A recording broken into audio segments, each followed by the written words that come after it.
are my thoughts on a server merge? The plan originally, kind of the architecture that we chose to go into EA with and that we have in play. The plan originally was for it to be a dynamic server scaling system. And that is what we are moving to. We didn't quite get it there first. And what I mean by that is like, essentially a new server will spring up dynamically when the population calls for it. And that new server will also shut down dynamically when the population no longer warrants it. That's the system we had planned to go with. We looked at a lot of different options and ultimately landed on what we felt like would be the most cost-effective for us, and subsequently would allow for a reasonably solid, stable, experience for you guys. But right now, that dynamic scaling isn't happening yet, meaning that you will have servers now that have very, very low populations. We are taking steps towards improving the server situation. Along those lines, we're also looking at the potential of something like a fresh start server, potentially. So we'll have more info on that at some point. Yeah, Bflora, that's how it would work. So the dynamic nature of it would mean that, like, so let's say Osari 1 fills up. Osari 2 then spools up dynamically to account for the overflow of population. So Osari 2's up, but then let's say Osari 2 numbers start to dwindle down and it gets to a point where now it's under whatever the threshold is that it would shut down. There would be a message that would go out on the server and say, hey, the server's going to be going down in this amount of time. And we can make that whatever time we want. 10 minutes, 30 minutes, an hour. We can make that whatever time we want. And if the population to justify the server, or the enough population to cross that threshold, goes back up, then that shutdown would cancel and it would just continue on. So it'll be hopefully as non-intrusive as possible, and that's kind of where we're headed. Now, down the road a little bit, the goal would be to move away from actual server shards and more into zone shards, where the zones themselves are the ones that would, and there would be like ideally a seamless transition, into a different shard of a zone. But that's kind of how we've envisioned ultimately things going. For example, at 1.0 launch, where you get hit with the hardest, highest population that you're ever going to have, most likely, that we would handle it instead of like bringing up all of these different servers that become ghost towns we don't need anymore. We would handle it through zone-specific shards that would dynamically scale up and then scale back down to accommodate that. And that way you keep the single servers intact and don't splinter them off. So we are continuing to make steps in that direction. There'll be some more info coming out on that in official channels soon enough.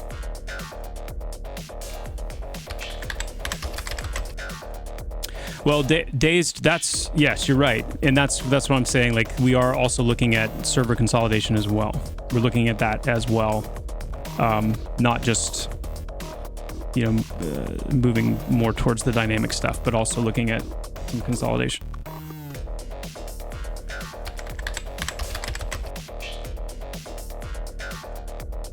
True Nomad, man, yes, I agree with you 100%. That's where we're headed as we continue to increase, every time we increase server pop cap, the server population cap. That's what I mean. As we continue to increase that, as we get some more of like some of the dynamic scaling of, especially once we get to the point where we can do that with zones, I think we'll be in a much better situation to handle just higher pop. And again, the reason why we have the population cap where we do is for the sake of the content.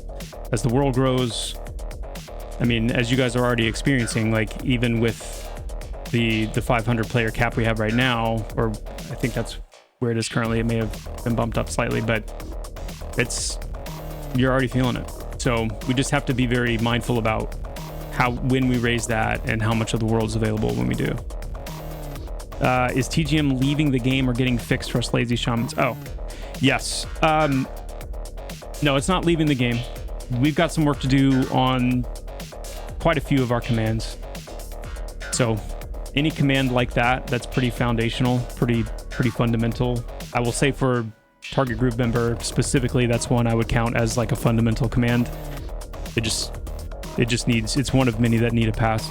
Oh yeah, and Steve put some messaging in for when you actually receive a technique based on skill and it goes in your bar, you actually have a message that shows you now.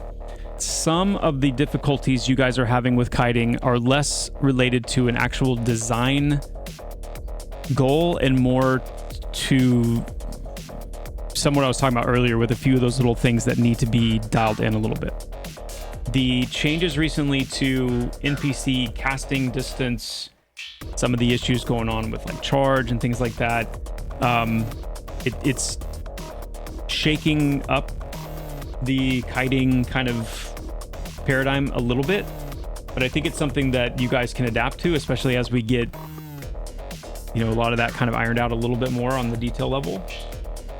I'm not happy with NPC Fleeing. It does not feel at all like it's just annoying. It's not an actual like mechanic because they just flee into walls most of the time, or they just kind of like derp around. I want them to try to make it to an ally. I want them to try to make it to a friend. And for mobs that flee, they probably need to start fleeing a little sooner. But then they also need to have more of a movement speed decrease as they get lower health. Like we just need to kind of dial that in a little bit more. Just so everybody's aware, one of the big upcoming kind of like projects, if you will, that we have to do related to combat is how we want to start incorporating resist types, resistances, resistance debuffs, cleanses, dispels, things like that. More.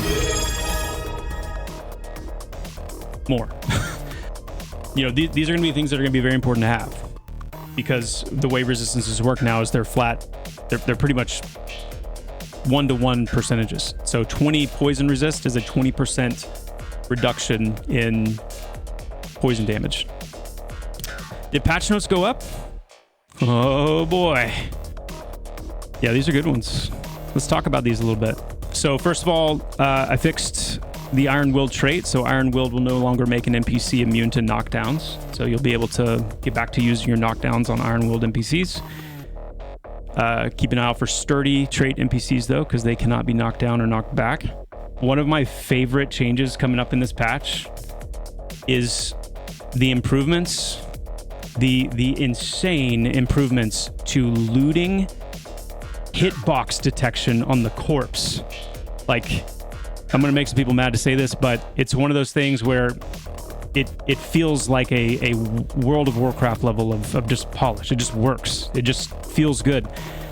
Fixed consider-based armor and magic penetration bonuses not being properly applied. So last time when we talked through, and as you guys have been experiencing, the changes to the con-based bonuses that you get towards NPCs that are lower level than you, with light blue, green, gray, and then like deep gray, if you will. There was still an aspect of that missing, and that was physical damage and magical damage penetration. And so what that means essentially is that even if it was a gray NPC, they were still mitigating your damage, be it physical or magical, like they were your level.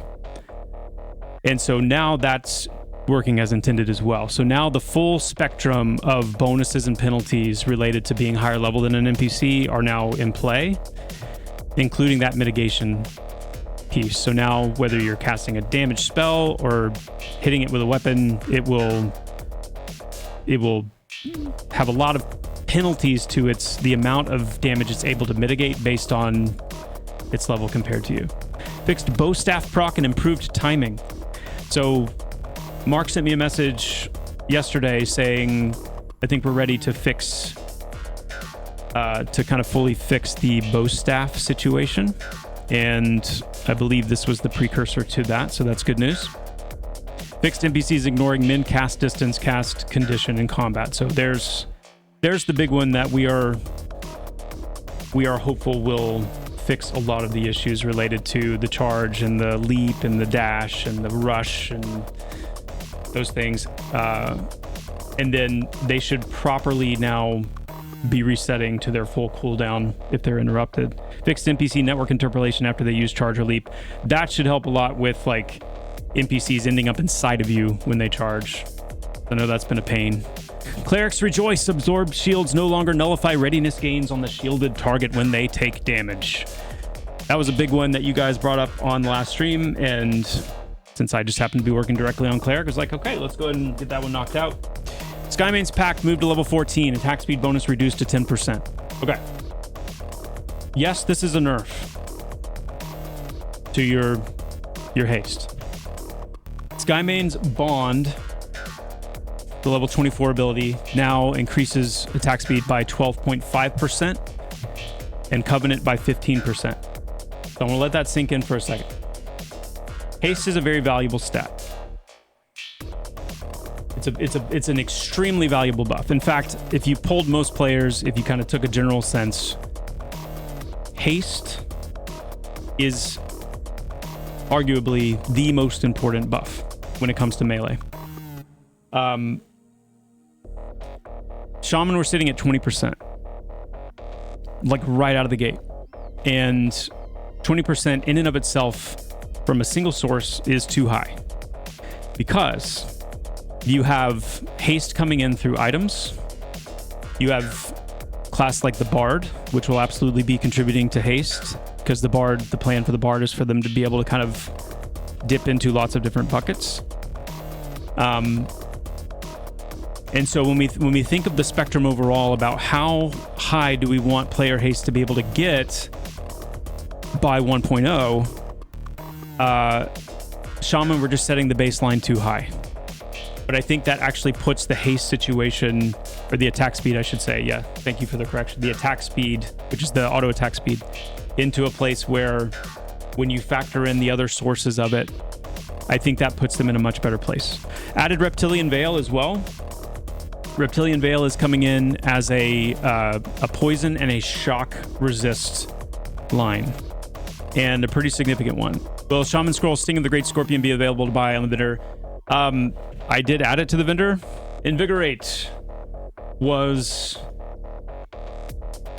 probably at the top of the list of I don't like this spell.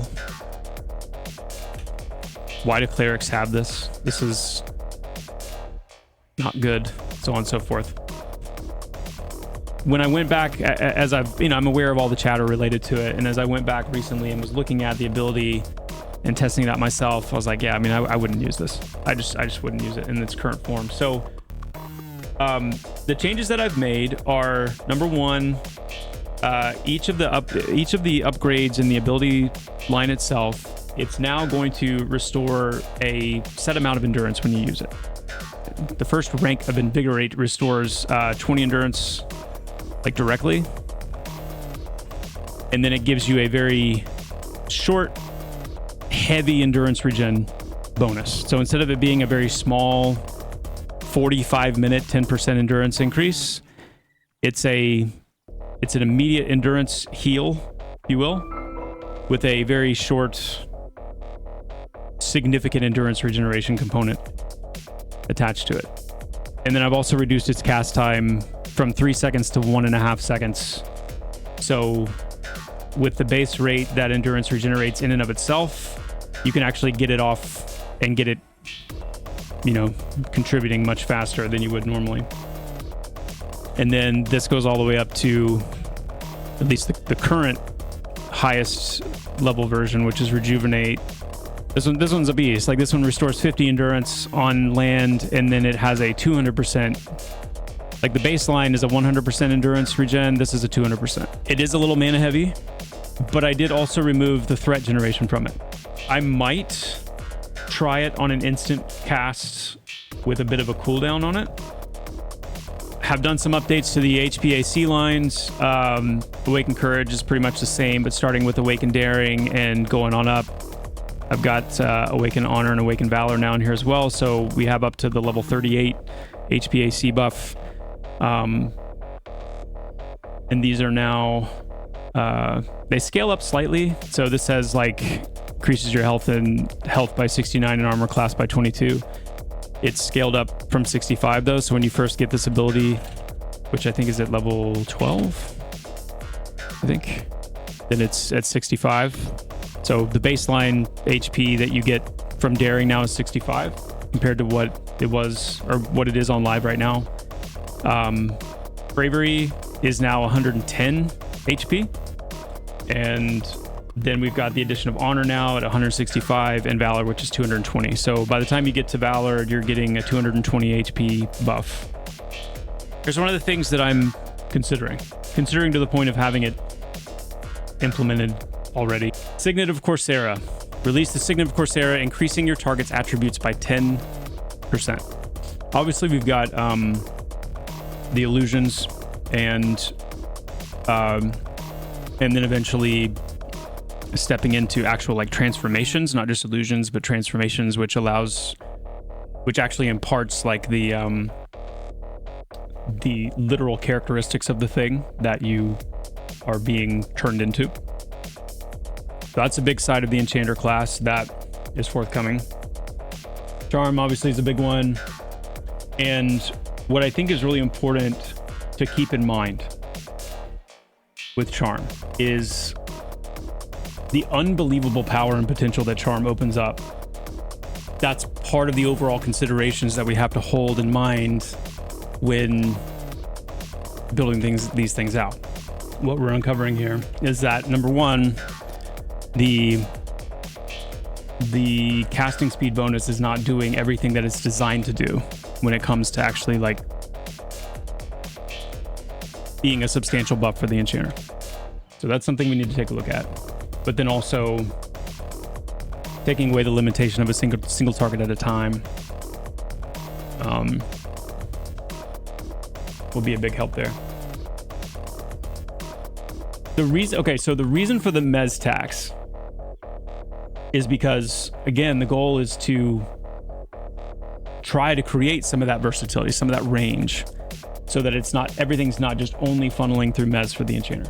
Like, Mez is awesome and it's a great mechanic and it's powerful, but it keeps you needing to think about relying on some other things as well, potentially, other than just Mez by itself.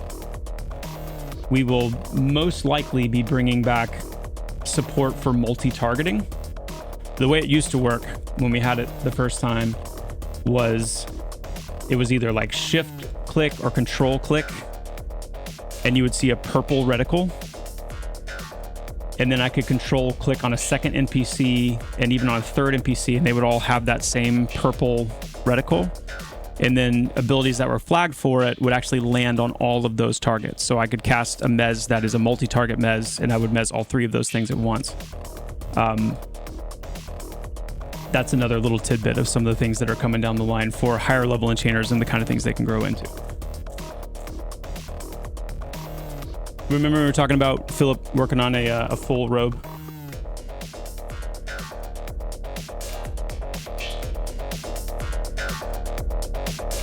Like without the slit and the leggings.